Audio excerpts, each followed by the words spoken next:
All right, Scripps News Deputy Political Director Joe St. George joins us now live from Capitol Hill. And Joe, all right, first I want to shift a little bit because new numbers released this morning related to the economy, speaking volumes about the president's policies. What can you tell us about it?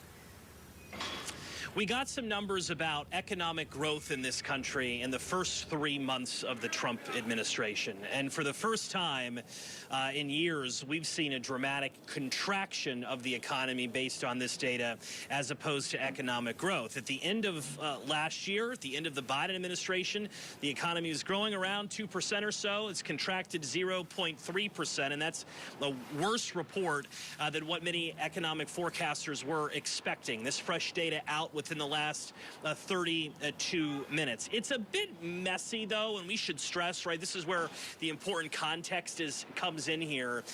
This number is driven in large part to imports, right? The imports versus the exports in this country. And what we saw in March was just a surge in imports by businesses. Why? Because what was happening in April? The beginning of those mega tariffs, especially on China. So the data is a little slightly muddied, but at the very least, this is not what you want to see if you're the White House, seeing the economy, the GDP contracting and not growing. It's a narrative that the White House is trying to continue to blame President Biden for, but we're now on the 101st day of the Trump presidency. That argument doesn't last very, very long. Jared Bernstein, who we should note was an economic advisor under President Biden, he has posted online in response to this. Real GDP contracts in Q1 on the back of surging imports and softer consumer spending. But investment was strong, and if you take out the noise, growth is still holding up. The message to the White House is clear: turn back before it's too late. And he posted a danger wrong way sign. This in reference to the trade policies, the trade wars that are ongoing.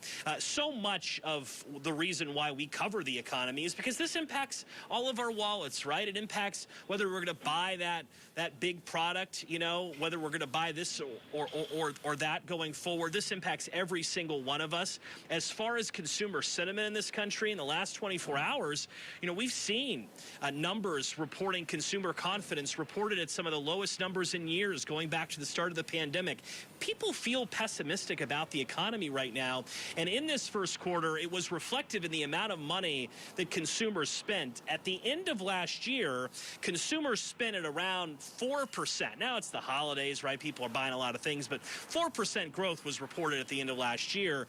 In the first quarter of this year, less than 2%, 1.8%. So it shows you that people are tightening the wallets a bit as we head into this period of uncertainty. Again, so much of what's being reported today and this week with the economy. Remember, we're getting earnings from Google and Amazon this week, a job report on Friday, the Federal Reserve's preferred inflation metric as well. So much of this is still pre-tariff. We're still waiting for the impacts of this trade war with China to be ongoing and forthcoming. A number of economists have predicted that we'll start seeing perhaps empty shelves or higher prices at the very least end of May, early June, if the trade policies of the Trump administration continue. So much of what we see in the stores right now, that came in from China and overseas before April 1st. Ultimately, though, that will get sold, and eventually those shelves will be restocked with newly taxed, newly tariffed products. And that's the big story that will certainly dominate the summer of 2025, Holly.